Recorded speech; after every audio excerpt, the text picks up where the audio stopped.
Capítulo 1, vamos a leer a partir del versículo 8 al versículo 13. Muy probablemente algunos de los que están acá o aquellos que nos escuchan se han encontrado en un tipo de prueba que normalmente parece que no es una prueba, pero sí lo es. Es enfrentar a personas desagradecidas, personas a quien se les ha extendido la mano.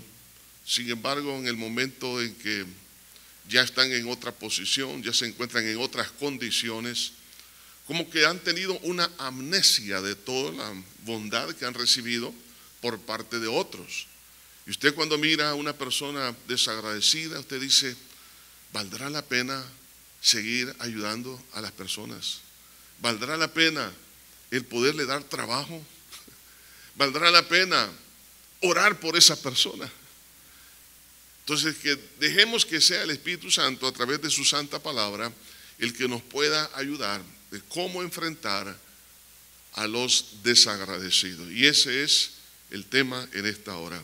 Éxodo capítulo 1, versículo 8 dice así: Entre tanto se levantó sobre Egipto un nuevo rey que no conocía a José y dijo a su pueblo: He aquí, el pueblo de los hijos de Israel es mayor y más fuerte que nosotros. Ahora pues seamos sabios para con él, para que no se multiplique y acontezca que viniendo guerra, él también se una a nuestros enemigos y pelee contra nosotros y se vaya de la tierra. Entonces pusieron sobre ellos comisarios de tributos que los molestasen con sus cargas y edificaron para Faraón las ciudades de almacenaje, Pitón y Ramasés. Pero cuanto más los oprimían, tanto más se multiplicaban y crecían, de manera que los egipcios temían a los hijos de Israel. Y los egipcios hicieron servir a los hijos de Israel con dureza. Señor, gracias, Padre, por las obras que tú haces. Gracias por esa consolación, por esa ayuda y esa intervención en los testimonios que hemos escuchado.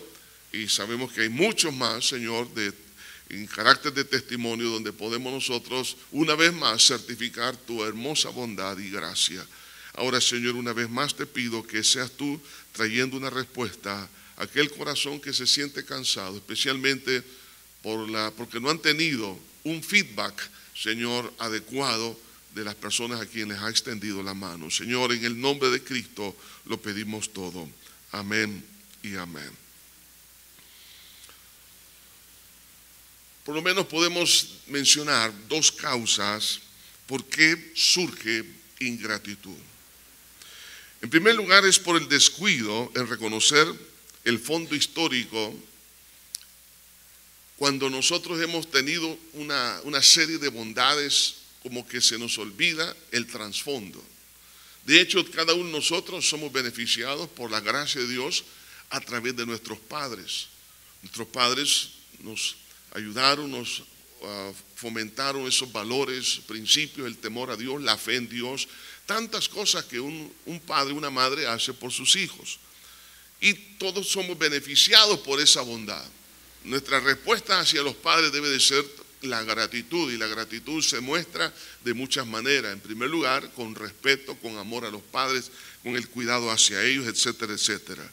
Pero vemos aquí que dice aquí la Escritura que después de un tiempo surge un faraón que no conocía a José. ¿Qué significa eso? Que no reconocía la historia de bondad que José en un momento dado hizo a la nación de los egipcios. Ustedes saben que estaba amenazada esa nación para morir prácticamente de hambre, pero Dios intervino a través de José a darles la estrategia adecuada que hacer en el tiempo de las vacas flacas. Y fue a través de la administración sabia que Dios hizo a través de José que la nación no pereció, ni tampoco las naciones vecinas. Entonces José vino a ser realmente un salvador para la nación egipcia. Pero surge un faraón que no conocía a José. La pregunta es, ¿será realmente que no conocía la historia? ¿Será realmente que no tenía él los datos? Claro que sí, sencillamente es que no quería reconocer. Y eso lo vamos a encontrar a lo largo de la vida. Muchas personas que han sido bendecidas por el Señor, bendecidas por el ministerio, bendecidos por la iglesia, bendecidos por la familia, bendecidos por tantos, instrumentos de parte de Dios. Pero hay momentos en que la persona, cuando llega a una posición y el egoísmo que hay en su corazón, la vanidad que hay en su alma, no les permite reconocer la bondad que han recibido.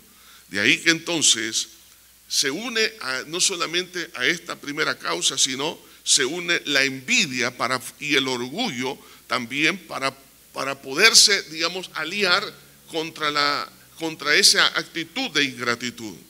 Y vemos cómo Faraón tuvo envidia de los hebreos porque estaban creciendo, se estaban multiplicando, y el orgullo llegó a tal manera que entonces él vio cómo podía oprimir al más frágil. Y esta es una de las cosas que ocurre en una persona que no tiene gratitud. La ingratitud, como dijo Miguel de Cervantes, es la hija de la soberbia. Y cuando alguien se llega a subir en ese pedestal de la soberbia, es ahí donde entonces empieza a oprimir a aquellos que le han servido de una manera especial. Qué triste es que alguien llegue a una posición como esta y llegue a ofender, a herir a aquellos que han sido instrumentos de bendición. Muy probablemente algunos de los que están acá y me escuchan también son personas que están sufriendo ahora, están sufriendo en su corazón y dicen, pero ¿por qué me está pasando esto? Estoy tratando de hacer las cosas que Dios me ha mandado. Bueno, Dios así también es. Dios es bondadoso, es misericordioso. Preguntémonos cuántas veces nosotros hemos sido desagradecidos con nuestro Señor. Y hemos actuado independientemente, como que no reconocemos lo que Dios ha hecho en nuestra vida. Si realmente usted y yo somos producto de la creación de Dios, somos producto de la redención en Cristo Jesús. Hemos sido comprados a precio de sangre. Dios nos guarda, nos bendice día tras día, pero también a nosotros se nos olvida. Hay momentos en que la mano de Dios ha estado sobre nosotros y creemos que nosotros somos los autores de nuestra propia historia, nuestro propio destino, y es ahí donde entonces la soberbia empieza entonces a tomar ventaja y empezamos a dañar a las demás personas. Una de las cosas que ocurren cuando hay este fenómeno de la ingratitud, vemos que en primer lugar se dan algunos efectos, como dice este versículo 10, dice, y ahora pues seamos sabios para con él, para que no se multiplique. La persona que es ingrata crea una falsa amenaza. Toda persona ingrata crea una falsa amenaza para justificar sus acciones. Por eso dijo un escritor llamado Publio Ciro, dijo, cuando de un hombre habéis dicho que es un ingrato, habéis dicho todo lo peor que se podía decir de él. Porque una persona que es ingrata trata de justificar sus malas acciones que va a hacer porque se siente supuestamente amenazado. La nación de Israel no era una amenaza para Egipto. Así también una persona ingrata empieza a acusar a otras personas de cosas que no existen. Eso sucede en el matrimonio, sucede en el seno de la familia, sucede en el seno de la iglesia, en el trabajo. Entonces se empiezan a crear falsas amenazas para tomar medidas en contra de esa persona. Entonces nos damos cuenta que la ingratitud, hermanos, es algo tan nefasto, es algo tan diabólico que llega al punto de querer destruir a la persona que ha sido de bendición. Otro efecto es que se acerca a la víctima para manipular su conciencia.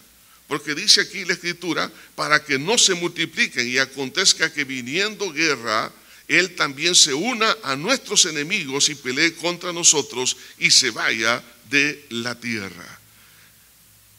La persona que es ingrata se hace la víctima. ¿Con qué propósito? Para poder manipular la conciencia de otra persona. Jacinto Benedetti dijo: lo peor de la ingratitud es que siempre tiene la razón. Una persona que siempre cree tener la razón es porque está evidenciando su orgullo y su ingratitud. Otra cosa es que una persona así convierte a los demás en esclavos para sus propósitos egoístas. Por eso el versículo 11 dice: entonces pusieron sobre ellos comisarios de tributos para que les molestasen con sus cargas. Entonces quizás usted se ha sentido así. ¿Cómo es posible que esta persona a quien yo le ayudé ahora se está volviendo mi enemigo y me está oprimiendo, y en lugar de quitarme las cargas me está añadiendo cargas? Y usted sufre, dice: pero Señor, sí, ¿qué he hecho? Quizás habrá un momento dado: ¿será esto una maldición? ¿Será esto un juicio? ¿Será esto un castigo? No, hermano, en la vida cristiana hay cosas que sí vienen por causa del pecado y todo lo demás, pero hay cosas que por hacer lo bueno y hacer lo correcto vienen este tipo de situaciones. El mejor ejemplo es nuestro Señor Jesucristo. Habiendo hecho tantos milagros, habiendo asistido a tantas personas, ayudándoles en su vida espiritual, emocional, mental, física, al final decían: crucifíquenle, crucifíquenle. Entonces, es por eso que también cuando una persona es ingrata, obstaculiza el proyecto de Dios. El proyecto de Dios aquí era que la nación hebrea fuera una nación donde sacara a luz la verdad. No era un propósito malo, claro, porque todo lo bueno procede de Dios, pero una persona ingrata no puede ver los buenos propósitos de Dios a través de los hijos de Dios. Mire, una persona que tiene a Cristo es una bendición. Es una bendición para las personas que le rodean. Entonces, cuando alguien está en una condición de ingrato, lo que está haciendo es obstaculizar el proyecto de Dios. Ahora, ¿qué se puede hacer entonces cuando usted está sufriendo esta situación? En el versículo 12 dice aquí: pero cuanto más los oprimían, tanto más se multiplicaban. Lo primero que hay que hacer para no sentir, hermano, ese peso tan fuerte, aunque exista, pero que no nos quiebre la columna vertebral de la fe, sino que nos mantengamos firmes, lo primero que tenemos que hacer es descansar en la bendición de la fe en Dios.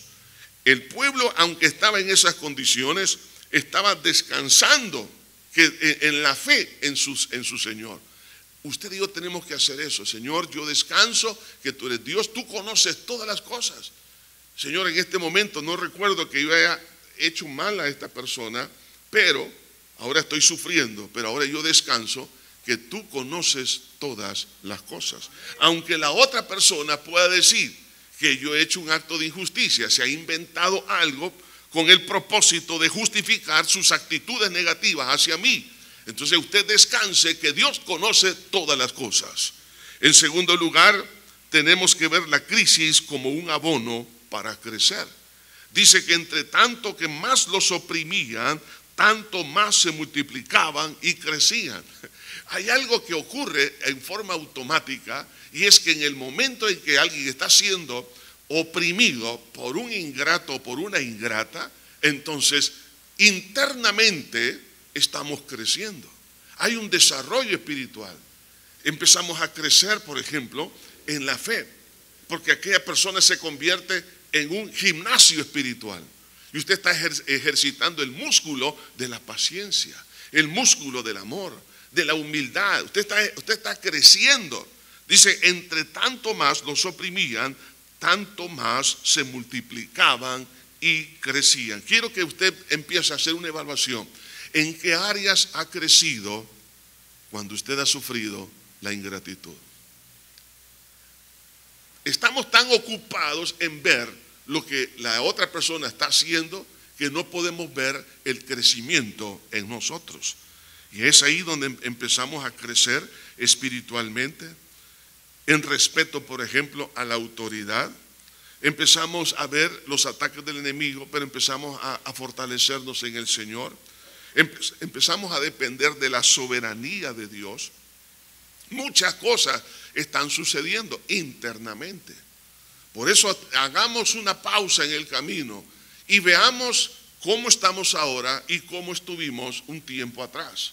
Y si hacemos una evaluación correcta, entonces vamos a notar que hay cosas diferentes en nosotros. Si el enemigo, hermano, está tratando de destruirnos para quitar de nuestro corazón la fe en Dios, quitarnos, hermanos, el buen propósito de ayudar al prójimo, pero si el prójimo, que a quien yo le he extendido la mano, me ha mordido la mano, entonces es ahí donde viene la tentación de decir, entonces me olvido de hacer bondades, me olvido de hacer caridad, me olvido de sembrar amor, porque algunos quizás hasta han estado haciéndose este cuestionamiento. La Biblia dice que todo lo que se siembra, eso se cosecha. Pero si estoy sembrando amor, debería de cosechar amor. No siempre es así. Jesús sembró tanto amor, tanta misericordia, que al final unos pocos quedaron con él. Entonces, dentro del reino de Dios tengo que examinar lo que ocurre. Ahora, sabemos que posteriormente las bondades se van a multiplicar. El Señor Jesús sabía que la ingratitud de, por ejemplo, de Judas, la ingratitud de toda la gente que le rodeaba, que le seguía, porque él multiplicaba panes y peces, sanaba a los enfermos, echaba fuera demonios. Sin embargo, al final, estando en la cruz del Calvario, quedó solo. Los discípulos salieron corriendo, pero el Señor no hizo caso a esa ingratitud, sino que Él vio, como dice la epístola a los Hebreos, sufrió la cruz, menospreciando el oprobio, se sentó a la diestra del trono de Dios. ¿Cómo lo hizo? Puesto su gozo, dice, delante de Él. Delante de, ¿qué cosa? De la ingratitud que estaban ahí. Muchos le escarnecían. Muchos decían, sí, tú eres el Cristo, baja de la cruz. Y bueno, tantas infamias, tanta cosa negativa. Pero el Señor Jesús sabía que después de todo eso vendría una maravillosa cosecha. Y parte de esa cosecha son ustedes y soy yo también. Ahora, nosotros necesitamos entonces ver que la ingratitud en la vida de un cristiano se convierte en un abono para crecer. En tercer lugar, tengo que obedecer a Dios contra la lógica. Versículo 17. Pero las parteras, temiendo a Dios, y no hicieron como les mandó el rey de Egipto, sino que preservaron la vida de los niños. El pueblo estaba siendo oprimido. El faraón mandó a matar a todos los varones. Las parteras decidieron no actuar en base al decreto del rey o de faraón, sino que estaban obedeciendo entonces las leyes naturales de Dios. Estaban defendiendo la voluntad de Dios. Estaban obedeciendo al Señor. Y es aquí cuando, hermanos, en medio de todo eso, nosotros tenemos que aprender a obedecer a Dios contra toda la lógica. Ellas estaban oponiéndose al hombre más poderoso sobre la faz de la tierra, hablando humanamente, al faraón. Pero ellas lo desafiaron al decir, aunque tú nos quieras obligar a hacer esto, nosotros no. Entonces una persona que quiera vencer la ingratitud tiene que obedecer a Dios contra todas aquellas cosas que van en contra de la palabra de Dios. En cuarto lugar, es seguir creciendo exponencialmente. Versículo 20. Y Dios hizo bien a las parteras. Y esto es lo que Dios va a hacer. Dios va a hacer bien. Dios va a hacer bien. Porque ellas estamos hablando parte del pueblo de Dios. Eran parte de las personas que habían sido de bendición. Porque menciona aquí la Escritura que las dos ciudades, la ciudad de Pitón y la ciudad de Ramsés, habían sido edificadas por los hebreos. O sea, las grandes ciudades egipcias de la antigüedad fueron edificadas por los hebreos. Pero no reconocían la bondad que ellos habían hecho, a pesar que lo hicieron bajo presión, por medio de la esclavitud, pero no estaban viendo el beneficio. Sin embargo, ellas no se resistieron e ir en contra de Dios, sino se pusieron a favor de Dios, no se resintieron con Dios, obedecieron a Dios y siguieron creciendo. Dice aquí la Escritura, y el pueblo se multiplicó y se fortaleció en gran manera. Hermanos, la ingratitud siempre la vamos a tener a lo largo de nuestra vida. Si en la vida de nuestro Señor Jesucristo la ingratitud estuvo a lo largo de su vida terrenal, hermanos, ¿quiénes somos usted y quién soy yo para decir que en mi vida no se va a dar? Jesús dijo, si en el árbol verde se ha hecho esto, ¿qué no se hará en el seco? Entonces tenemos que seguir creciendo, porque esa es la voluntad de Dios. Dios le dijo allá a Adán y a Eva, multiplicaos y llenad la tierra. Y vemos aquí que se estaban multiplicando y fortaleciendo en gran manera. Eso significa que a pesar de, tengo que crecer, tengo que multiplicar los talentos, tengo que ganar almas, tengo que servir al Señor, tengo que hacer lo que Dios me ha mandado a hacer.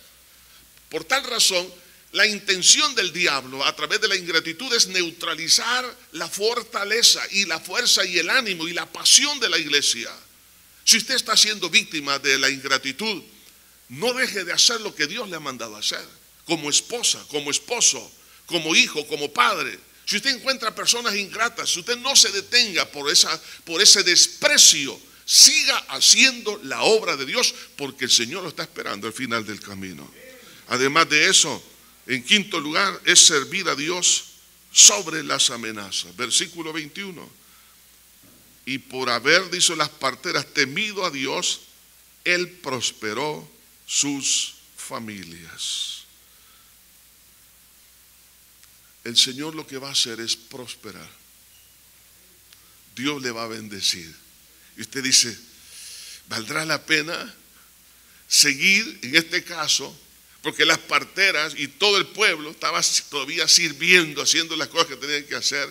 Dios los multiplicó, los prosperó, pero aún así estaban bajo, digamos, la esclavitud y estaban sirviendo a las personas que eran ingratos contra ellos. Quizás usted ya se cansó de lavarle los pies a Judas. Dice, usted ya le lavé los pies varias veces y no reacciona. Usted dice, ya lo hice, sígalo haciendo. ¿Sabe qué? Dios lo está prosperando. Dios está prosperando espiritual, moral, mentalmente. Le va a traer salud. Siga haciendo lo que Dios le ha mandado a hacer. Si alguien no reconoce lo que usted es, lo que Dios ha hecho a través de su vida, no reconoce el amor y el cariño con las cosas como usted las ha hecho, si no lo reconoce, sígalo haciendo, porque usted está prosperando. Dios lo va a hacer prosperar, porque no estamos para, hermano, tener recompensa de los hombres, sino, hermano, porque lo estamos haciendo por amor a Dios y por amor al prójimo. Como dijo Pablo, aunque amando más, sea amado menos. El apóstol Pablo, hermano, vivió eso. Él cuanto más amaba, más lo despreciaba. Sí. Usted se da cuenta de la iglesia de Corinto. Él la fundó la iglesia. Sin embargo, luego los hermanitos en Cristo decían, bueno, si tú quieres venir a esta iglesia, tienes que traer una carta de recomendación. ¿Cómo digo? Si ustedes son mi carta, yo les fundé. Yo me los he ganado para Cristo y ahora no puedo entrar a la iglesia sino con salvoconducto.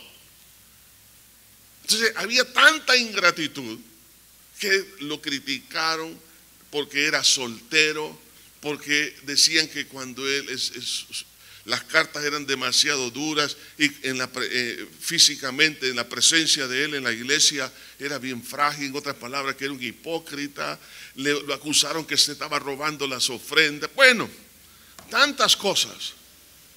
Sin embargo, Pablo siguió sirviendo. Hermanos, Dios nos ha llamado no para agradar a los hombres, ni tampoco esperar que los demás hagan con nosotros lo que estamos haciendo. Dios nos ha llamado a hacer, como Él es misericordioso, a hacer misericordia a los demás, sin esperar absolutamente nada. ¿Qué se podía esperar de Faraón? Nada. ¿Qué se podía esperar de todo ese aparato gubernamental de los egipcios? Bueno, más opresión, y eso fue lo que sucedió. Sigamos haciendo lo que Dios nos ha mandado. Y en último lugar, hermanos, no temer a la muerte. No temerle. Dice el versículo 22, entonces Faraón mandó a todo su pueblo diciendo, echad al río a todo hijo que nazca y a toda hija preservar la vida. Amenaza. Usted dirá, pero ¿cómo es posible que alguien que yo le extendí la mano, o mis padres, la iglesia ha hecho bondades y todo, pero ahora que se tiene, digamos, en recompensa, amenaza? Ahí entonces que usted y yo debemos de aprender a caminar por fe. El error de tener una esperanza de retroalimentación por las personas a quienes hemos servido, no debemos de seguir haciéndolo. No espere retroalimentación. Hagamos las cosas porque Dios nos ha mandado a hacer. Y de Él recibiremos la recompensa. El golpe de la ingratitud siempre lo vamos a tener. Pero hermanos, se convierte en un abono para que usted y yo podamos crecer en el Señor. Si usted en este día ha estado sufriendo en las últimas semanas, últimos meses, esa situación, quiero decirle que usted no es el primero ni será el último. Pero una cosa es cierta, que con la ayuda de Dios vamos a crecer siempre y cuando descansemos que Dios conoce nuestra causa. Segundo, ver que el rechazo, el desprecio, la ingratitud se va a convertir en un abono para crecer. Eso nos va a ayudar a aprender a obedecer más allá de la lógica. Eso nos va a ayudar a seguir creciendo exponencialmente. Vamos a servir a pesar de y no vamos a temer a la muerte. Aunque llegue a ese punto la ingratitud, hermanos, no hay nadie más agradecido que Dios mismo, hermanos. Hermanos, es tanto la bondad de Dios que no solamente nos ha hecho salvos, sino que un día, dice la Biblia, que Él recompensará a cada uno según su obra. Padre mío, venimos delante de tu presencia. Queremos, Señor, pedirte especialmente por aquellos que están sufriendo y se sienten desconcertados, tristes, y dicen, ¿cómo es posible que un hijo o una hija ahora se ha olvidado de papá y mamá? O de un nieto, una nieta que ha olvidado a sus abuelos que le ayudaron tanto. Señor, de un esposo, de una esposa, puede ser también dentro de hermanos en Cristo, en la misma iglesia, consiervos en el Señor. Padre, te pido para tu gloria, Señor, que tú sigas ayudando a mi hermana, a mi hermano, que tú, Señor, conoces su causa y que él esté consciente, ella esté consciente que si tú conoces su causa, tú le vas a ayudar. Te pido para tu gloria, Señor, que nos ayude, Señor, a seguir adelante, no importando si no tenemos la retroalimentación que nosotros esperamos. Este día, Señor, que se convierte en un día de victoria.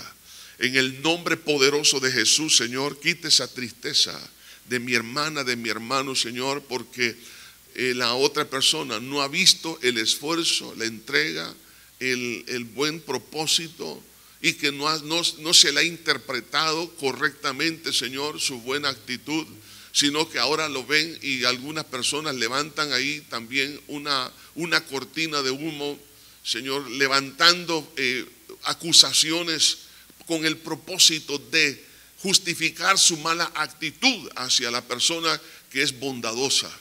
Padre mío, en el nombre poderoso de Cristo, que mi hermana y mi hermano que está sufriendo esto, Señor, no se desanime, sino que siga adelante, porque tú le vas a permitir crecer, va a crecer en la fe, crecer en el amor, crecer en el gozo, va a aprender a depender de ti exclusivamente, Señor.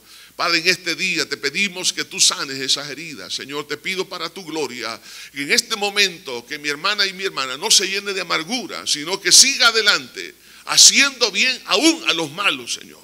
Que siga haciendo la bondad, no importa, Señor, si no recibe lo que espera recibir. En esta hora, Señor, quítale ese dolor, sana esa herida, para la gloria de Cristo, Señor, bendícele y susténtale. En el nombre de Cristo Jesús lo pedimos todo. Amén, Señor, y amén.